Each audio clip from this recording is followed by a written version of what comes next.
नाज़रीन मोहतरम, हज़रत मोहम्मद सल्लल्लाहु अलैहि वसल्लम ने शाम की सरजमीन को बड़ी फजीलत वाली सरजमीन करार दिया है।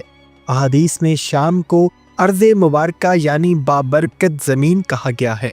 तिरमिज़ी शरीफ हदीस नंबर 3954 में रसूलुल्लाह सल्लल्लाहु अलैहि वसल्लम ने इरशाद फरमाया कि शाम के लिए खुशखबरी है।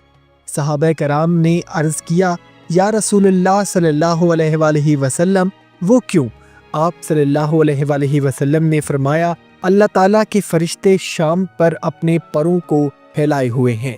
ये हदीस हमें बताती है कि शाम वो सरजमीन है जहां अल्लाह के फरिश्ते रहमत के परों को फैलाए रखते हैं, और ये ज़मीन क़यामत से कबल के बड़े बड़े वाक़यात का मरकज़ बनेगी। नबी करीम सल्लल्लाहु अलैहि वसल्लम ने उम्मत को खबरदार किया कि आखिरी ज़माने में शाम की सरजमीन फितनों का मरकज़ बनी रहेगी।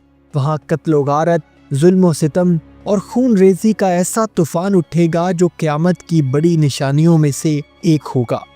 हज़रत अब्दुल्ला बिन हवाला रज़ियल्लाहु तआला अन्हु रिवायत करते हैं कि रसूलुल्लाह सल्लल्लाहु अलैहि वसल्लम ने फरमाया, ए इब्ने हवाला, जब तुम देखो कि खिलाफत ज़मीन मुक़द्दस यानी शाम में उतर आई है तो जान लो कि ज़लज़ले, फितना व फसाद और बड़े बड़े वाक़यात करीब आ गए हैं, और उस वक्त क़यामत लोगों के बहुत करीब होगी, इतनी करीब जितनी ये मेरा हाथ तुम्हारे सर के करीब है।